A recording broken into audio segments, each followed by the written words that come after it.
European delegates today emphasised the need for the US to be involved with any future negotiations.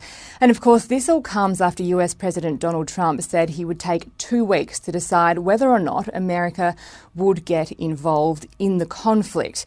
And we urge Iran to continue their talks with the United States. This is a perilous moment. And we have Israel, and nobody really knows what that one is all about. We're going to find out pretty soon, I guess. Mr. President, the Iranian foreign minister this afternoon said if the U.S. is serious about negotiations, that you would call up Israel and request that they stop their airstrikes. Will you make that request? Well, I think it's very hard to make that request right now. If somebody's winning, it's a little bit harder to do than if somebody's losing. But we're ready, willing, and able, and we've been speaking to Iran, and we'll see what happens. We'll see what happens. Just a time to see whether or not people come to their senses.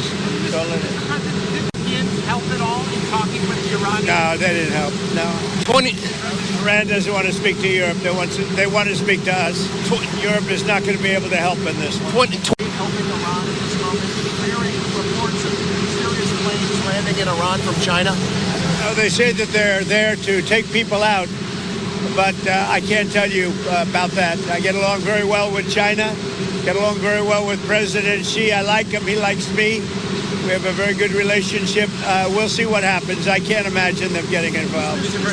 Iran being able to have nuclear, or would you support Iran being able to have civilian nuclear energy capabilities up to 3.76%? You know, they're sitting on the top of one of the largest piles of oil in the world.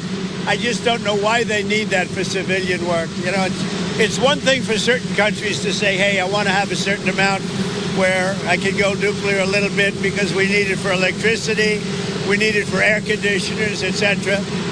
But when you're sitting on one of the largest oil piles anywhere in the world, it's a little bit hard to see why you need that. Yeah, that doesn't mean sometimes you need some toughness to make peace, but always a peacemaker. Can you win in Iran without ground forces?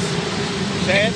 Is an aerial campaign in Iran enough, or do you need ground forces? Well, I'm not going to talk about ground forces.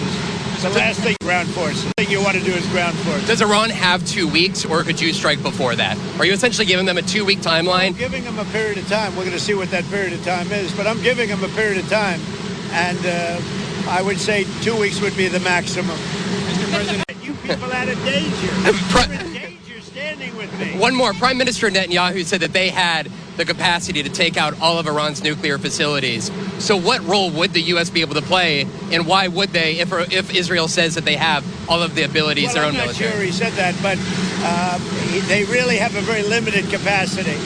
They could break through a little section, but they can't go down very deep. They don't have that capacity, and we'll have to see what happens. Maybe it won't be necessary. Do you have that Iran is building a nuclear weapon? Your intelligence community has said they have no evidence that they are at this point. Well, then my intelligence community is wrong. Who in the intelligence community said that? Your Director of National Intelligence, Tulsi Gabbard. She's wrong. Mr. President,